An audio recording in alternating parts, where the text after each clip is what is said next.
લઈ જાય, નબળાને નાશ કરે. એટલે આપણે ત્યાં કહેવત હાલે છે, નબળી ગાયને બગાયું ઘણી. બરાબર?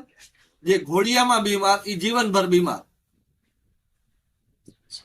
એટલે નબળા તમે રહ્યા તો તમને પ્રકૃતિનો પણ વધારે એના ઉપર અસર, જીવાતોની અસર આવશે. તો જીવાત આવવાનું કારણ છે કે આપણે અત્યારે ડીએપી યુરિયા નાખીએ છીએ, 3 તત્વો નાખીએ છીએ, ધરતી કમજોર થઈ છે, છોડ કમજોર થયો છે, એટલે રોગે વધી ગયા અને જીવાતે વધી ગયા. અને એ નહીં, તમે પિયત ખેતીની અંદર વગર ડીએપી યુરિયા ખેતી કરતા ત્યારે રોગ પણ ઓછા હતા અને જીવાત પણ ઓછી હતી. એ જૂના માણસોને બધાને ખ્યાલ હશે. બહુ જ વાદળછાયું થાય ને તો જ ઈયળનો ઉપદ્રવ આવે. મિશ્ર ઋતુ થાય, 2 ઋતુ ભેગી થાય ત્યારે થોડીક અસર આવે. તો આવા કેટલાક હવામાનને કારણે વાતાવરણમાં જીવાતોનો ઉપદ્રવ વધે તો નુકસાન થાય. બાકી સામાન્ય રીતે રોજબરોજનો જે અત્યારે જે પ્રેક્ટિસ છે કે પાક હોય એટલે દવા હોય જ, 10 છંટકાવ તો કરવાના જ, દાડમ હોય એટલે. આ પ્રેક્ટિસ પહેલા નથી. એ કુદરતી નિયંત્રણ એને થતું હતું અને એ તંદુરસ્તીને કારણે જમીન મજબૂત અને ફળદ્રુપ હતી એટલે થતું હતું.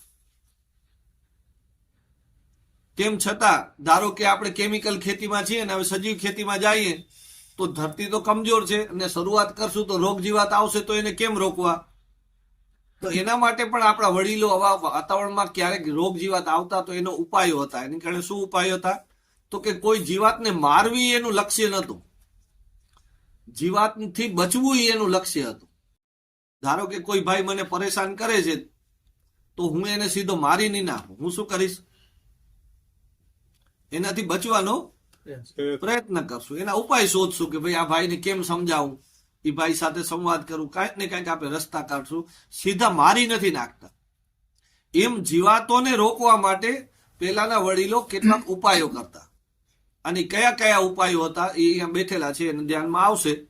તો કે 4 પ્રકારના ઉપાયો થતા કે જીવાતને ડરાવતા અથવા જીવાતને અણગમો પેદા થાય, અરુચિ પેદા થાય એવું કંઈક કરતા. તો એક શું કરતા? તો કે આપણું છોડ છે એમાં જીવાત શું કામ આવે? તો કે એને પાંદડું ખાવા માટે આવે, એને રસ ચૂસવા આવે છે. બરાબર? તો પેલે તો એમાં રસ ન થાય એના માટે ઉપાય કરતા. તો આપણે છે ને ભેજમાં જ વાવતા, ભેજથી જ ભીનામાં જ વાવણી કરતા, સૂકામાં વાવણી ન કરતા કે પાણી એને વધુ દેવા પડે. ભેજમાં વાવતા એટલે છોડને મહિના દિવસ સુધી પાણી, એટલે એની અંદર પાણીનું કન્ટેન્ટ ન હોય એટલે જીવાત આવે જ નહીં. પણ તે છતાં જીવાત આવે તો રોકવાની પદ્ધતિ હતી. તો એમાં એક પદ્ધતિ હતી કે એનો ટેસ્ટ કેવો હોય? રસ ચૂસે તો આપણા પત્તાનો ટેસ્ટ છે મીઠો ને મોરો હોય. બરાબર? ફોડના પત્તાનો.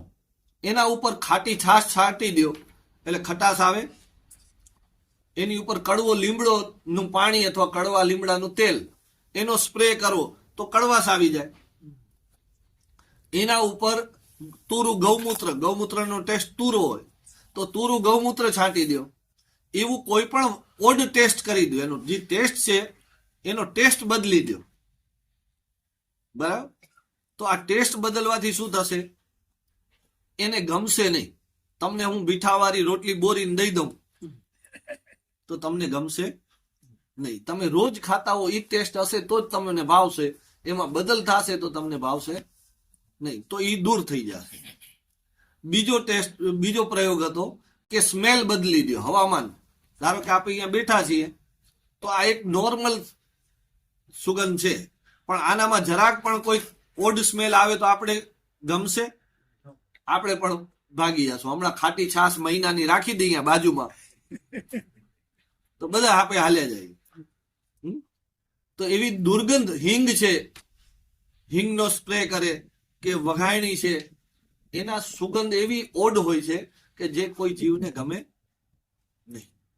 ખાટી છાશ છે તો એનો સ્પ્રે કરો તો એ પણ ઘણા લોકો આનો ઉપયોગ કરે છે. બકાલાની ખેતી કરવા વાળા હિંગ વઘાયણીનો ઉપયોગ ખૂબ સારી રીતે કરે છે. સવારા સમાજમાં વધારે છે.